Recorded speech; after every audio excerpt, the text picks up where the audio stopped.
তুমি আমাকে কোথায় নিয়ে এসেছো? আমার ভাই বোন 40 জন, তোর বাড়িতে আদমশুমারির লোকজন কি আয়টায় না? আমার ডাক্তার সাহেব কি হলো? ছেলে না মেয়ে? বলে কিচ্ছু হয়নি। তোর এখানে করাত আছে, করাত। তোর বউর কি হইছে? তারও তো বাচ্চা হইব। আসার সময় দেখাইছি। শোনো তুমি খালারে কেউ ক্ষমা কয় নাই। খরচাপাতি লাগে তবুও স্যার আমি করতে রাজি। আপনার সাহস তো কম না? আপনি আমারে ঘুষ সাপটাছেন? এটা যে ঘুষ মুক্ত অফিস।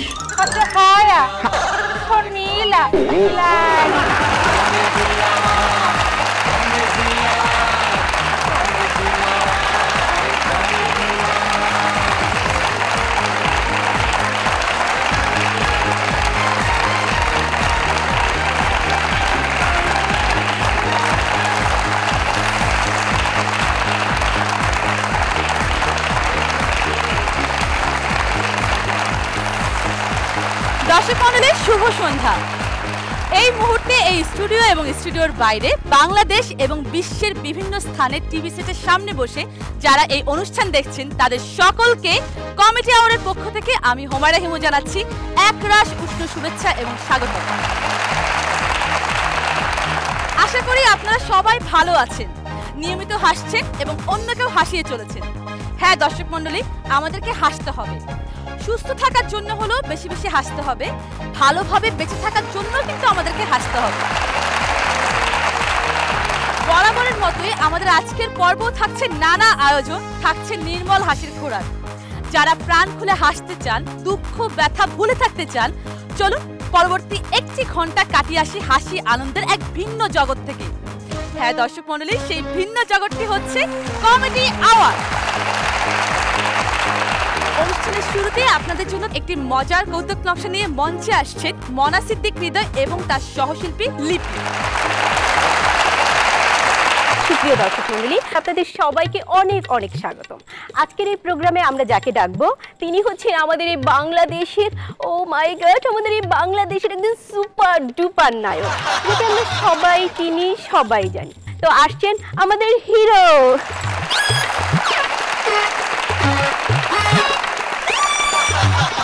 আজকের এই প্রোগ্রামে আসার জন্য আপনাকে অনেক অনেক ধন্যবাদ। জি, আমাদেরও ধন্যবাদ। সরি, আপনাকেও ধন্যবাদ। জি, প্রথমেই জানতে চাইবো আপনার নামটা কি? মোর নাম, সরি আমার নাম, মোর নাম, সরি আমার নাম হইল গিয়া এই মা কালী।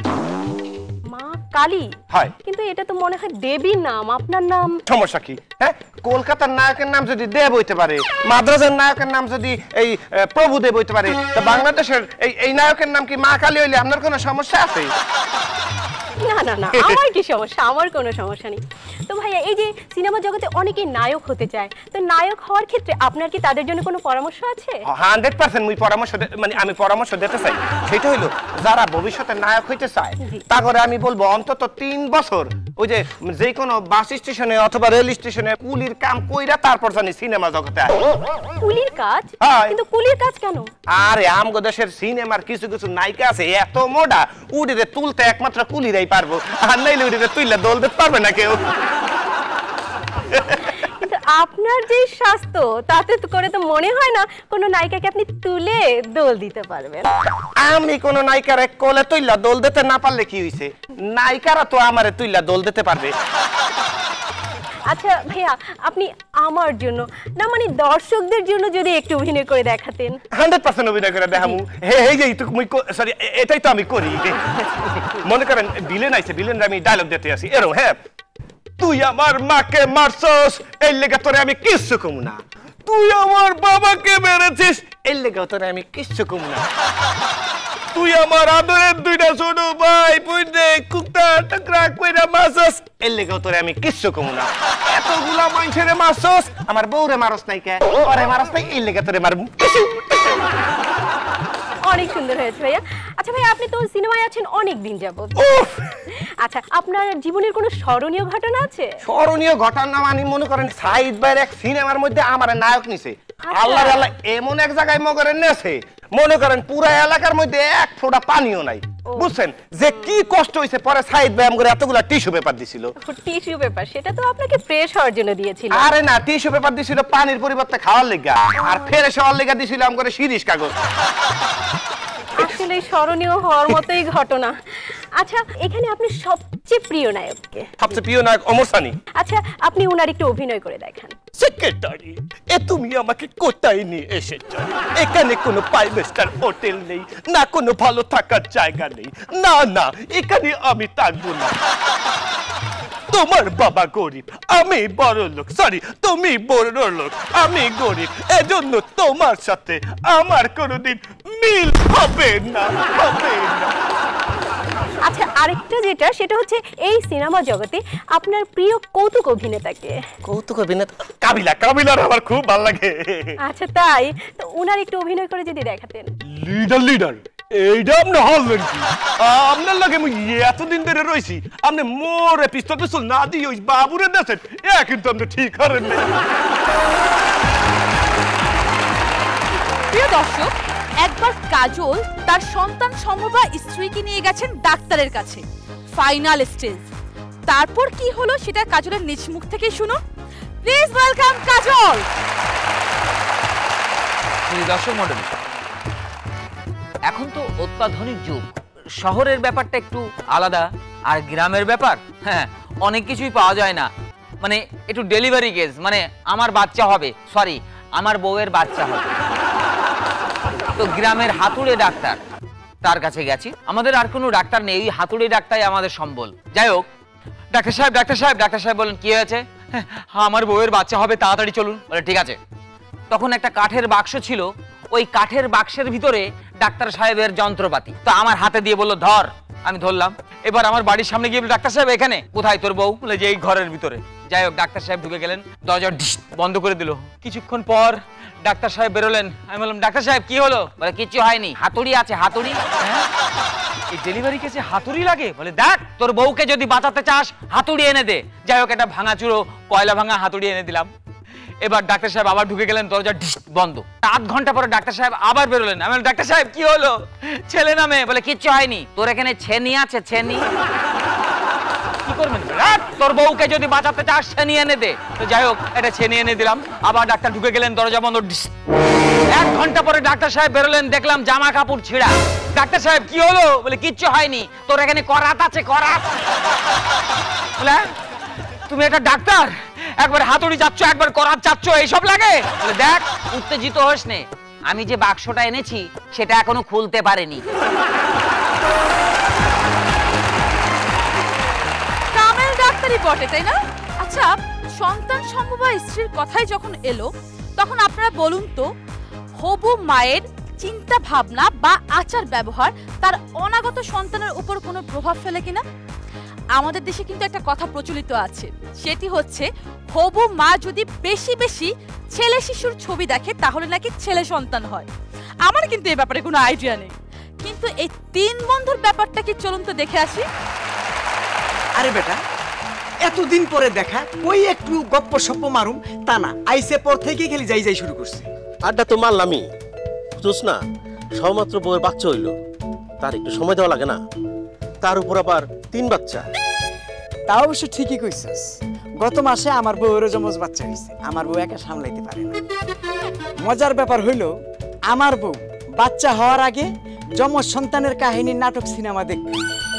ওই যে ইংরেজিতে টেইল অফ 2 সিটিজ, তারপর হিন্দিতে সঞ্জীব কুমারের জোড়া বাহিন জোড়া ভাই।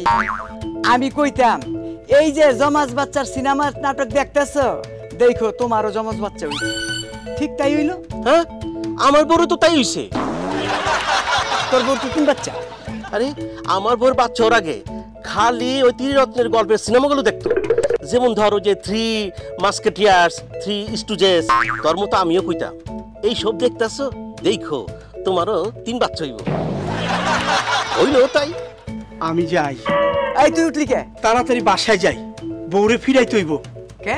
তোর বউর কি হইছে? তারও তো বাচ্চা হইব। আসার সময় দেখে আইছি ডিভিডিতে আলী বাবা 40 চোর সিনেমাটা দেখতে আছে।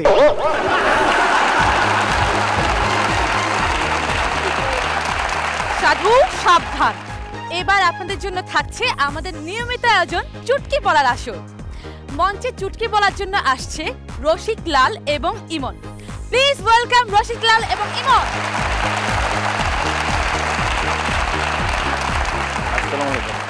ওয়ালাইকুম সালাম, কেমন আছেন আপনারা? আমরা খুব ভালো আছি, আপনি কেমন আছেন? এতক্ষণ তো ভালো ছিলাম আমার দর্শকদের সাথে, এবং আপনারা যেহেতু চলে আসছেন আরো ভালো থাকবো আশা করি। তাহলে প্রথম কে শুরু করছে? লাল ভাই আপনি শুরু করেন, মুরব্বী মানুষ। দুই বন্ধু, খুব বেশি বড় না, একজন ক্লাস 5 এ পড়ে, একজন 6 এ পড়ে। দুই বন্ধু গল্প করতেছে নদীর পাড়ে বসে। দোস্ত, মোর ভাই বোন কয়জন জানো? কয়জন? 40 জন। কথা কও কি? আচ্ছা, তোগো বাড়িতে আদমশুমারির লোকজন কি আয়টায় না? কাইছে লেগ সবাই মোরা পড়তে আসলাম, কোচিং সেন্টার ভাইবা চলি গেছে। আমার এক বন্ধু আমারে প্রায় বলে যে আমি যার সাথে প্রেম করি সে বিশ্ব সুন্দরী, যেরকম দেখতে সুন্দর সেরকম ফাটাফাটি। তাই আমি বললাম যে তুই তো সারা বছর বলে আসলি, আজ বন্ধু তো তোর প্রেমিকার দেখালি নি। কাছে চল আজ দেখাবো। তো পাশের বিল্ডিং এর দোতলাতে একটা মেয়ে, সুন্দর মেয়ে দাঁড়িয়ে আছে। তো বলতেছে দোস্ত ওইটা আমার প্রেমিকা। তো মেয়েটা ভাবতেছে ওরা দুইজন নিশ্চয়ই আমার বিরুদ্ধে কিছু বলতেছে। মেয়েটা না জুতা খুলে কয় জুতা দিয়া দিমু দইরা। তা আমি বললাম দোস্ত তোর নাকি প্রেমিকা তা জুতা দেখাই, কয় জুতার দোকানে দাঁড়াইতে কইছে তাড়াতাড়ি আয়। তিন কুকুর, তিন ফ্রেন্ড আর কি, কুকুর ফ্রেন্ড। ওরা একটা বিয়ে বাড়িতে খেতে গেছে। আচ্ছা, তো ভালো কথা, প্রথম ফ্রেন্ড বলতেছে দোস্ত দাঁড়া আমি একটু পরিবেশ পরিস্থিতিটা বুঝে আসি কি অবস্থা। তো সে পাকের ঘরে ঢুকছে, কেবল বাবুর্চি হাড়ির মধ্যে খুরসুন দিয়ে নাড়া শুরু করছে। কুকুর দিয়ে গেছে মেজাজ খারাপ হয়, মারছে বাড়ি। কি রে দোস্ত কি অবস্থা? তা গেলাম আর বসাইলো। ওরে বাবা বসাইছে, তা তুই খারা আমি যাই। তো ওইটা গেছে, যাই থেকে কেবল রান্না বাড়া শেষ, পাতিলের উপরে কয়লা দিয়ে রাখছে। বাবুর্চিকে একটু আগে একটা বাড়ি দিলাম, আবার তুই ঢুকছিস, গরম কয়লা ঠাইছে ধরেছে। বাইরে গেছে। কিরে তোর কি অবস্থা? তোরে তো বসাইছে, আমারে গরম গরম দিছে। দিতি টাকা বাবা, এবার আমার পালা। তো ভুল করে যায় ঢুকছে, যেখানে খাবার দেবে ওই জায়গায়। আচ্ছা, তো লোকজন খাবার দিতে দেরি করলে ন্যাচারাল যেটা হয়, মানে মাথা তো সবার গরম, কুকুর তো পায়ের ফাঁক দিয়ে ফুক দিয়ে ঢুকা বেরিয়ে আসে। মাথা খারাপ, কুকুর সালাম দাদা খাওয়ান পাই না, তুমি আইছো। ওরা তো কিলিতে কিলিতে কিলিতে ভয় নাই, আবার উঠে আবার কিলিতে কিলিতে কিলিতে ভয়। কুত্তা বাইরে এসে বহুত কষ্ট। কি অবস্থা? তোরে গরম গরম দিছে, আমি আরে তো উঠতেই দেয় না, আমি উঠি আর আমারে বসাই, আমি উঠি আর আমারে বসাই। এক গরিব বন্ধু তার বড় লোক বন্ধুর জামা কাপড় পরে পাত্রী দেখতে গেছে। আচ্ছা, ওই বন্ধুকে সাথে নিয়ে গেছে। তো নিয়ে যাওয়ার পরে পাত্রীপক্ষ আসার পর বলতেছে ছেলে অত্যন্ত ভালো, কিন্তু শার্ট প্যান্ট আমার। কই বেটা শার্ট প্যান্ট যে তোর এটা কর দরকার ছিল? কাঁচা দোস্ত কব না, ছেলে অত্যন্ত ভালো, ভদ্র, নম্র, শিক্ষিত, কিন্তু জামা কাপড় আমার না। কই বেটা জামা কাপড় তোর না কালাচোরের, এটা কর দরকার ছিল? কাঁচা দোস্ত ঠিক আছে, ভুল হয়েছে। কিছুক্ষণ পর পাত্রী আইছে, আসার পরে বলতেছে আসেন আসেন, আপনি যেমন সুন্দরী আমার দোস্ত তেমন সুন্দর, দুইজনের মানাইবো ভালো, কিন্তু জামা কাপড়ের বিষয়ে কিছু কহার না। এক ছোট বাচ্চা জিআই পাইপ হাতে নিয়ে রাস্তার পাশে চুপচাপ বসে আছে। মুরব্বি যাচ্ছে, বাবু তুমি হাতে জিআই পাইপ নিয়ে কি করো? কুত্তার লেজে ভরবো। তুমি জানো না কুকুরের লেজ 12 বছর সুঙ্গার মধ্যে বের রাখলে সোজা হয় না? কে বুড়া মানুষ দিয়ে কাম হবে না, এক্সপায়ার ডেট পার হয়ে গেছে। আমি লেজ সোজা করার জন্য পাইপ নিয়ে বসে নেই, তো ওই পাইপটাকে বাঁকা করার জন্য বসে আছি।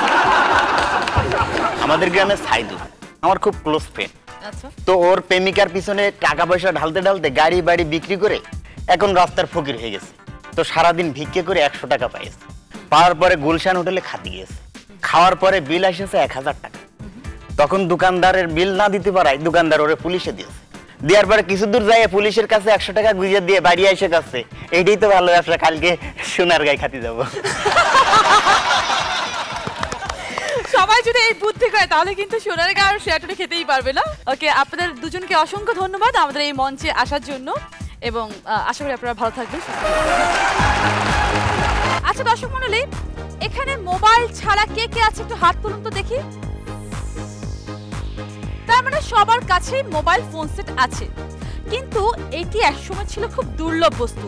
এই তো মাত্র কিছুদিন আগে মোবাইল ফোনের কল সেন্টার ছিল, আজ আর কিন্তু সে অবস্থা নেই, কারণ মোবাইল ফোন সেট সবার হাতে হাতে আছে। তারপরও এক যুবক ফোন করতে গেছে কল সেন্টারে, তারপর কি ঘটলো চলুন তো দেখে আসি মজার কৌতুক নকশা থেকে।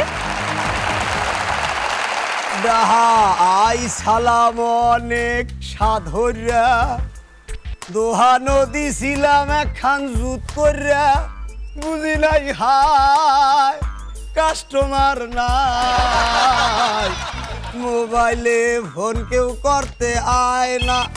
ফোন আইসে করতে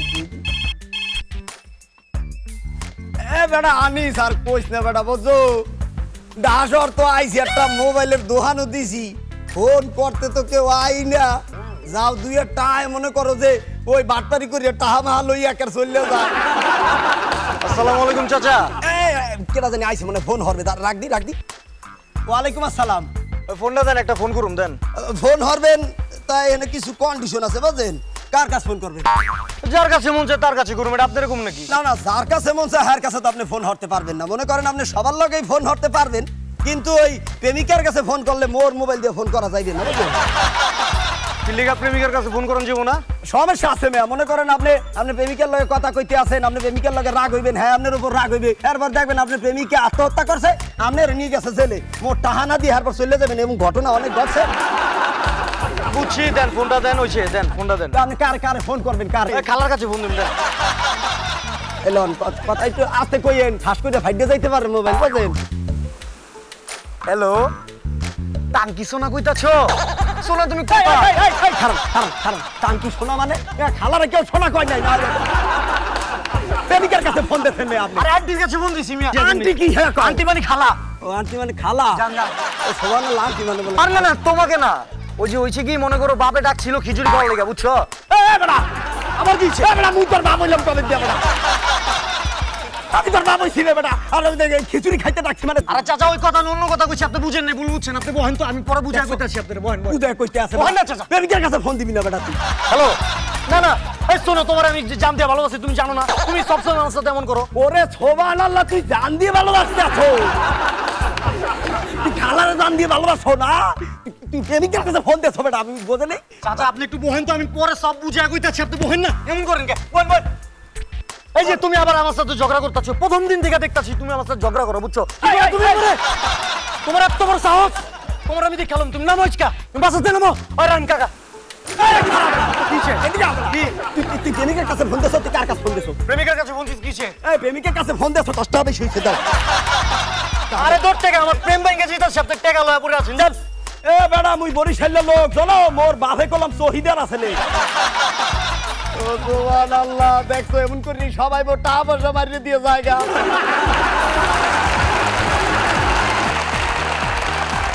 দর্শক, এখন রয়েছে আপনাদের জন্য আপনাদের পাঠানো ফোন, ইমেল, চিঠি নিয়ে মতামত পর্ব ইউর ভিউজ। উপস্থাপনা করছেন শারমিন আহমেদ।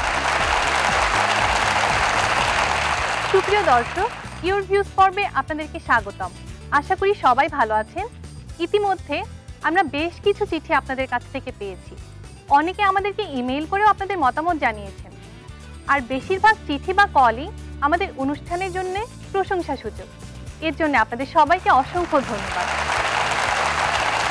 আজ আমারিয়া জেদ্দা থেকে কবিরুল ইসলাম ইমেইলে লিখেছেন, thank you for presenting a nice programme.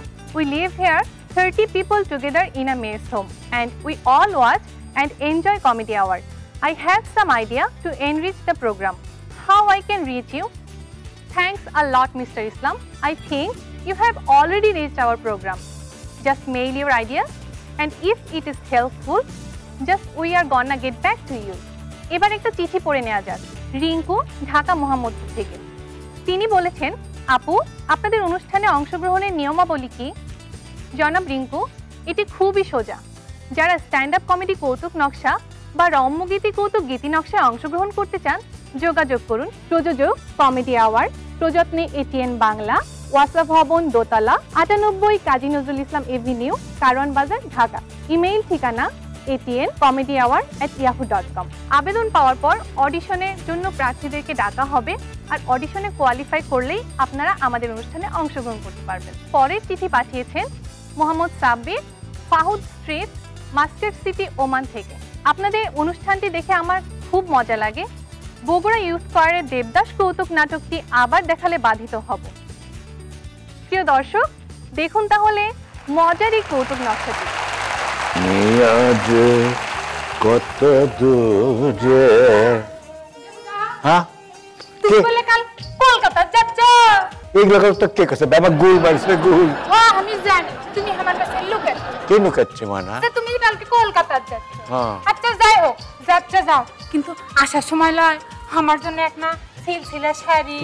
সিলসিলা শাড়ি গাও দিলে যে পিছলে পিছলে পড়ে যায় না, একটা সিলসিলা শাড়ি, একটা কান্তা তোর, একটা পিঠের কাটি বার করো ও জানতে দিলাও, আর একটা চেন সিস্টেম ঝুমকানো গো দেব। কি सेम सिस्टम संस्था तो किल्लाई करा कौन पेन देना सिंगे सेम सिस्टम झूम কেন দে দেব পার্বতী জি পারু আগে শাড়ি বেরো ছাড়া আমার কাছে কি আর তোমার কিছু সামান নেই নাকি না আমি জানি ভুবন বাবুর সাথে তোমার ম্যারেজ ঠিক আছে মধ্যে এই খবরও রাখে তুমি খুশিও হাসো মনে মনে হাসি কিন্তু ভুবন বাবুর সাথে তোমার ম্যারেজ হওয়ার সিন আমি কিছুতে সহ্য করতে পারবো না পারু তাই আমি নুকে নুকে ফুটে চলে যাচ্ছি আর আমাদের দেড়ের চিত্র দেখো 300 থেকে দেখো 12,575 টাকা 25 পয়সা দিয়ে কেনা কুরবানি গরুর ডুবা ডুবা করে কাটা কই গেলে লাগান্তি আমার এই জিভটা ফালি ফালি হয়ে গেছে যখনই তোমার কথা মনে হবে তখনই আমি মদ খাবো আর মদ খাবো ওল দিল হয়ে বাংলা মত তুমি আর খাও না দেবতা আমি না হয় চিনি দিয়ে লেবুর শরবত করে দিমুনি সাথে আমি এইসবগুলোর বসিও দিমুনি শেক না খাই দেবতা পেটও ঠান্ডা থাকবে মনও ভালো থাকবে তোমার দুঃখ না পাইপ করে দেবো কুতকুতে লাগে সাপ ওল দিল হয়ে ওলা বাংলা মত তুমি আর খাও না দেবতা তুমি আর খাও না কত স্বপ্ন আসলে পারু তোমাকে আমি ঘর বানমু কক্সবাজারে হানিমুন করবার যামু সুইমিং কস্টিউম পর সাঁতার কাটে একসাথে ভ্যাটের ফুল তুলমু মাঝে মধ্যে উবুধের উপর দিকে নাচছিরা ডুয়েট গজল কম আমি আবিষ্কার যাবো তুমি শান্তি দিয়ে ভাত ঢাকা একে আমার জন্য অয়া থাকবে আমি সুপি সুপি এসে তোমাকে ডাকবো পারু তুমি কবে ও পার্বতী যাবার বেলায় বকরির নাকাল ওঙ্কার করো না আবার কবে দেখা হবে সে কথা বলো না সে কথা বলো না কিন্তু নিষ্ঠুর পিতামাতা আর হারামি সমাজটা হতে দেন না পারু অসম্ভব ইম্পসিবল মত কুটি মত এখনই মত খাবো আমি এখন নয় বুদা ভাই এখন নয় বুদে ঠিক কি দেবুদা জি তুমি তো মদ্দা মানুষ এখন সন্দেহ আছে কথা বলিনি নকিটি বলতিছি যে মনের ফাপড় না হয় এটি ওটি যাইয়া মদ গাঞ্জা ভাং খাইয়া উবুধ হয়ে পড়ে থাকবানি কিন্তু আমি অবলা অসহায়া শর্মিলা লজ্জিতা লারি আমি কিলে থাকবো দেবুদা কিলে বাসমো আও করো তোমার করতেই হবে অঙ্ক করে কাপড় ধরো না নক্কি স্ত্রী ভাঙ্গা প্রিয় দর্শক আমরা প্রতি পর্বে ভিন্ন ভিন্ন গল্প নিয়ে কৌতুক নকশা দেখে থাকি আচ্ছা এটা তো সিরিয়াল মানে ধারাবাহিকের যুগ যদি কোনো গল্পকে আমরা ধারাবাহিকভাবে দেখতে চাই না মানে সিরিয়াল নয় বলতে পারে সিকুয়াল জি দর্শক এই পর্ব থেকে শুরু করছি এই সিকুয়াল গল্প ঘুষ কেমন জমবে এই উপাদেয় খাদ্যটিকে নিয়ে কৌতুক নকশা জি দর্শক তাহলে আর দেরি নয় চলুন দেখে আসি বহির্দৃশ্যে চিত্রিত মজার সিকুয়ালের এই প্রথম পর্বটি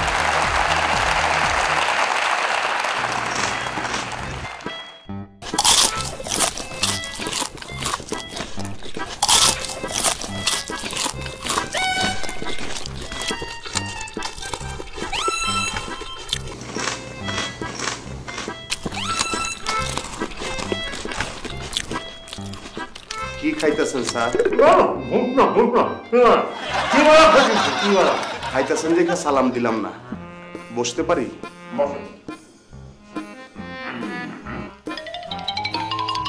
খাওয়া শেষ আসসালামু আলাইকুম ওয়ালাইকুম আসসালাম আপনার জন্য আমি কি করতে পারি জি আমার নাম গোলাম আলী ধুর গোলাম আলী কি ধুর ধুর মানে ধুর মানে ধুর ধুর ধুর ধুর তার মানে আপনি আমারে ধুর ধুর করলেন না না আমি আমার নামের টাইটেল বললাম টাইটেল বললেন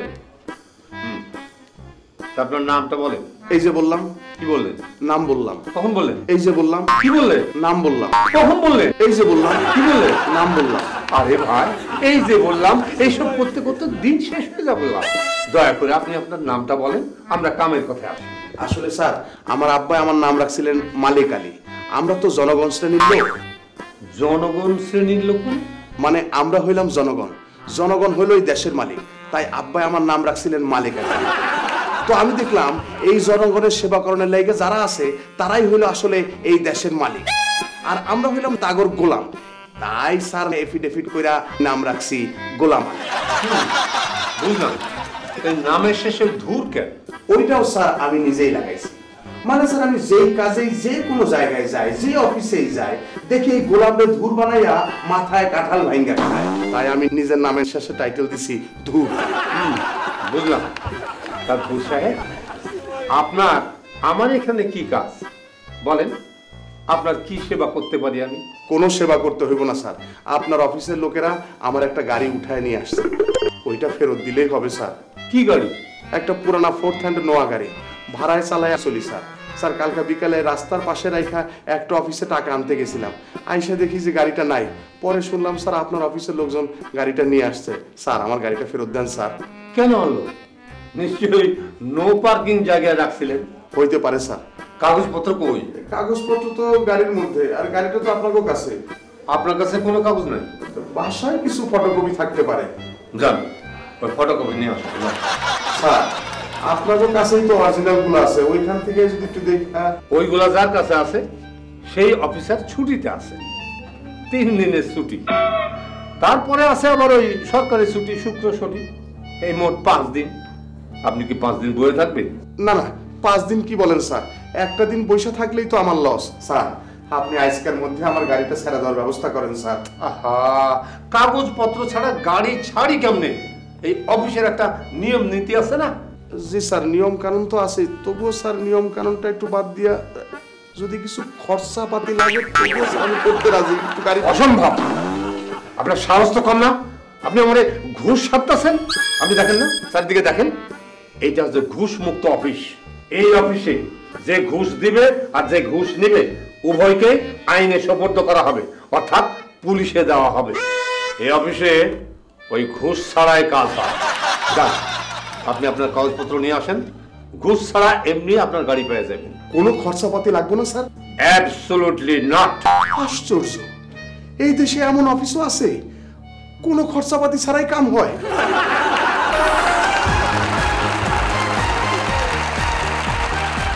কি দর্শক, কেমন লাগলো গোলাম আলীর ধুরের এই অভিজ্ঞতা? পরের পর্বে থাকছে এই গল্পের পরের অংশ। প্রিয় দর্শক, আপনারা জানেন আমাদের অভিনয় শিল্পের দীর্ঘ পথ চলায় যেসব গুণী শিল্পী তাদের বিরল অভিনয় প্রতিভা দিয়ে আমাদের এই শিল্পকে করেছেন সমৃদ্ধ, তাদেরকে এটিএন বাংলার পক্ষ থেকে life time achievement honour crest প্রদান করা হয়ে আসছে। আজকে life time achievement honour crest প্রদান করা হবে এমন এক ব্যক্তিত্বকে যিনি পাদ প্রদীপের আলোয় কখনো আসতে পারেননি, কিন্তু নির্ভয়ে নিবৃত্তে সেবা করে গেছেন এই শিল্পের। জীবন সায়ান্নে এসেও যিনি অভিনয় নেশা কাটিয়ে উঠতে পারেননি, এখনো নাটক হচ্ছে শুনলে যার রক্তের নাচন ধরে ওঠে। এটিএন বাংলার পক্ষ থেকে life time achievement honour crest প্রদান করা হবে দেশের প্রবীণ অভিনয় শিল্পী, বগুড়ার নাট্যাঙ্গনের কিংবদন্তি পুরুষ জনাব মাহফুজুল বারীকে। আপনাদেরকে এই পর্বটি দেখার জন্য আমরা নিয়ে যাচ্ছি বগুড়া শহীদ টিটু মিলনায়তনে। সুধী দর্শক, আমি উত্তমা আপনাদের সবাইকে স্বাগত জানাচ্ছি শহীদ টিটু মিলনায়তন বগুড়া থেকে। আমাদের মাঝে উপস্থিত আছেন আমাদের সবার শ্রদ্ধেয় প্রবীণ নাট্যাভিনেতা, বগুড়ার কিংবদন্তি ব্যক্তিত্ব জনাব মাহফুজুল বারী। আমরা সকলে দাঁড়িয়ে করতালির মাধ্যমে জনাব মাহফুজুল বারীকে স্বাগত এবং অভিনন্দন জানাই।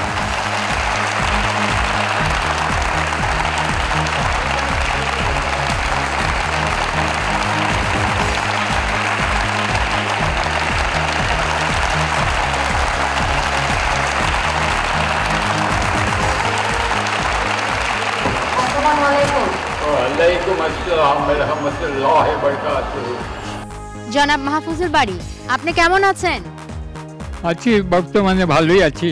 আপনি বহু বছর যাবৎ নাট্য জগতে রয়েছেন, আপনার এই দীর্ঘ কর্মজীবনের কোনো ঘটনা আমাদের একটু বলবেন?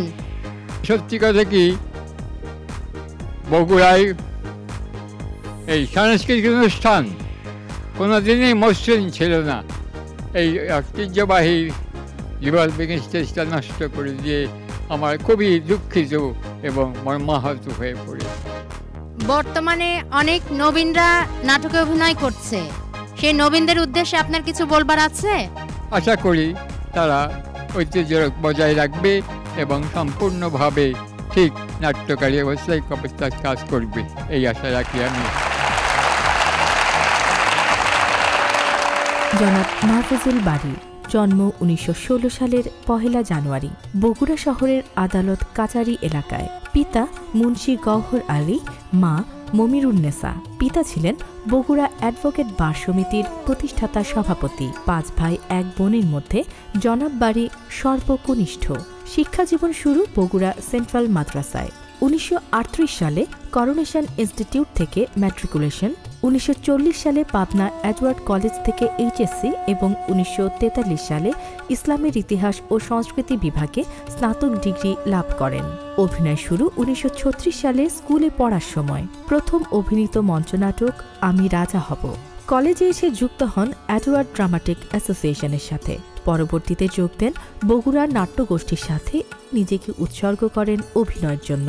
পশ্চাৎপদ মূল্যবোধের সেই বৈরী পরিবেশে শত প্রতিকূলতা মোকাবেলা করে অব্যাহত রাখেন নাট্যচর্চা। জনাব বাড়ি অভিনীত উল্লেখযোগ্য মঞ্চনাটকগুলো হচ্ছে টিপু সুলতান, উল্কা, নবাব সিরাজউদ্দৌলা, মাটির ঘর, শাস্তি, আরোগ্য নিকেতন, কালিন্দী, মিশর কুমারী প্রমুখ। অভিনয় করেছেন তুলসী লাহিড়ী, পাহাড়ি সান্যাল, অহেন্দ্র চৌধুরী, নির্মলেন্দু লাহিড়ীর মতো সেকালের প্রথিতযশা অভিনেতাদের সাথে। ব্রিটিশ শাসনামলে বগুড়ার সাংস্কৃতিক কর্মকাণ্ডে বিশেষ করে নাট্যচর্চার বিকাশে জনাব বাড়ি পালন করেন উল্লেখযোগ্য ভূমিকা। বগুড়ায় দেশের প্রথম ঘূর্ণায়মান মঞ্চ জনাব মাহফুজুল বাড়ির মতো কয়েকজন সাংস্কৃতিক ব্যক্তিত্বের বলিষ্ঠ উদ্যোগে স্থাপিত হয়। শুধু বগুড়ায় নয়, যশোর, ঈশ্বরদী, সান্তাহারেও নাট্যমঞ্চ নির্মাণে জনাব বাড়ির রয়েছে উল্লেখযোগ্য ভূমিকা।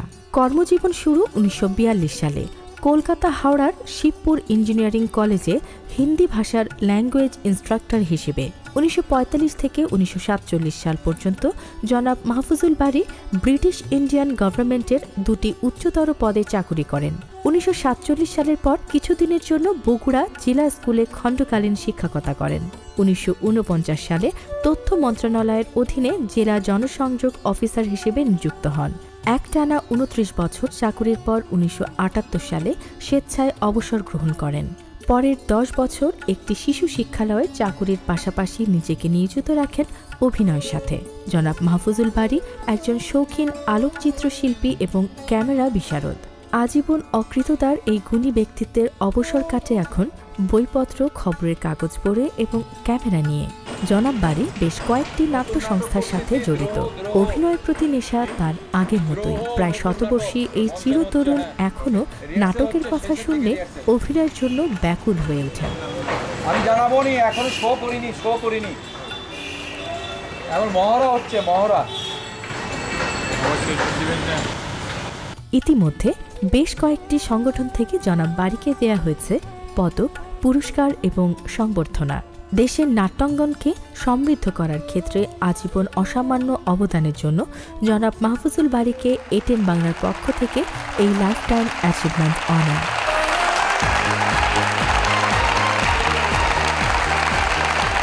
শুধু দর্শক, এবারে জনাব মাহফুজুল বাড়ির হাতে life time achievement honour crest প্রদান করবার জন্য আমি মঞ্চে আমন্ত্রণ জানাচ্ছি এটিএন বাংলা এবং এটিএন নিউজের চেয়ারম্যান ডক্টর মাহফুজুর রহমানকে।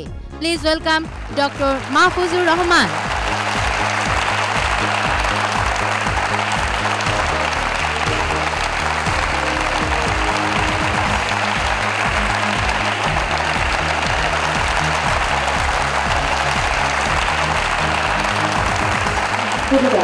এবারে প্রবীণ নাট্যাভিনেতা বগুড়ার কিংবদন্তি ব্যক্তিত্ব জনাব মাহফুজুল বাড়ির হাতে প্রেস তুলে দেবেন এটিএন বাংলা এবং এটিএন নিউজের চেয়ারম্যান ডক্টর মাহফুজুর রহমান।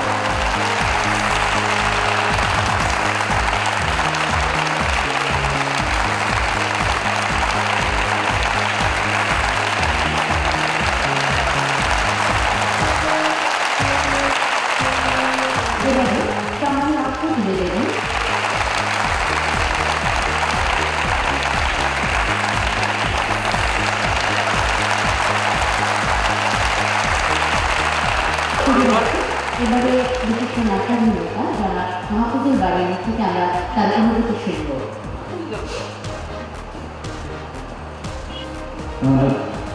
জীবনের শেষ প্রান্তে যে সম্মানে সত্যি আমি অভিভূত বলার কিছু নেই, তবে যে এসেছেন তাদের কিছু লক্ষ্যে এই অনুষ্ঠান বহু দূর থেকে এসে এই জেলায় পদার্পণ করে আমাকে ধন্য করেছে।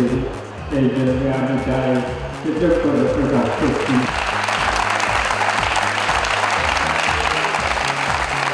আজকে বগুড়ার এই সাংস্কৃতিক জগতের কৃতি নাট্য অভিনেতাকে সম্মানিত করতে পেরে আমি গর্বিত। আমার এটিএন বাংলার পক্ষ থেকে এবং আমার ব্যক্তিগত পক্ষ থেকে আমি জানাই আমার আন্তরিক শুভেচ্ছা, অভিনন্দন। প্রিয় দর্শক, আশা করি আমাদের এই অনুষ্ঠান আপনাদেরকে এতটুকু হলেও আনন্দ দিতে পেরেছে। আপনাদের জন্য নির্মল বিনোদন আয়োজনের এই চেষ্টা আমাদের অব্যাহত থাকবে।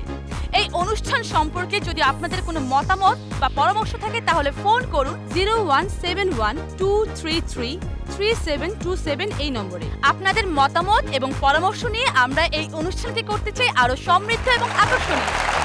কমেডি আওয়ার এটিএন বাংলার একটি পাক্ষিক ম্যাগাজিন অনুষ্ঠান। এটি প্রচারিত হয়ে থাকে মাসের প্রথম এবং তৃতীয় বৃহস্পতিবার রাত 11টায়। আমাদের পরবর্তী পর্বটি প্রচারিত হচ্ছে আগামী 20 মার্চ বৃহস্পতিবার রাত 11টায়। আর এই পর্বে থাকছে কৃষ্ণ এখন বাঁশি থুইয়া রাস্তায় বেচে খিলি পান, রাধা এখন ঘর ছাড়িয়া যাত্রায় করে পাত্রা গান। বিয়ের 3 দিন আগ থেকে তোমাকে সিগারেট খাওয়ার অভ্যাসটা ত্যাগ করতে হবে। ওকে ওকে ডাক্তার সাহেব নয়, কে বললো আপনি কম শোনেন? আপনি তো বেশি শোনেন। বাইলা খাতুন, কিয়া আমি তোমার শাহজাহানের মতো ভালোবাসি। শাহজাহান মিয়া কোন? আরে সোবানাল্লাহ শাহজাহান রে চেনেন। কি নাম তোমার? রিয়া। খালি কথা কথা হাততালি দিতেছো কেন? কই নাই, যা কইবা তাই। You know what's amazing? This goes on for ভাই, আমরা টাইম চেঞ্জ করলাম, আপনারা মারলেন কিল্লাই। আপনি আমার এত বড় উপকার করলেন, আপনারা যদি স্যার আমি কিছু খাওয়াইবেন, কিন্তু ঘুষ খাওয়ানো চলবে তো পারে নাচতে গিয়ে মারবো 10টা ফাল, বন্ধু আসবো না রে ও বন্ধু। দেখতে ভুলবেন না, ডোন্ট মিস ইট। সুস্থ থাকতে হলে হাসির গুরুত্ব অপরিসীম। আমরা যত বেশি হাসবো তত ভালোভাবে বাঁচব। তাই আমাদেরকে কি বলতে হবে? বেশি বেশি হাসুন। এই মুহূর্তে এই স্টুডিও এবং স্টুডিওর বাইরে বাংলাদেশ এবং বিশ্বের যে যেখানে বসে এই অনুষ্ঠানটি দেখছেন, চলুন আমরা সবাই একসাথে বলি, বেশি বেশি হাসুন, বেশি বেশি হাসুন। আজকের মতো বিদায়, আবার দেখা হবে আগামী অনুষ্ঠানে। সবাই সুস্থ থাকুন, ভালো থাকুন, নিজে হাসুন এবং অন্যকে হাসান। শুভরাত্রি। হাসতে হলে হাসতে হবে, দুঃখ ব্যথা ভুলতে হবে, বেশি দিন বাঁচতে হলে বেশি বেশি হাসতে হবে। হাসি হচ্ছে বড় ওষুধ সুস্থ থাকার। Comedy hour, comedy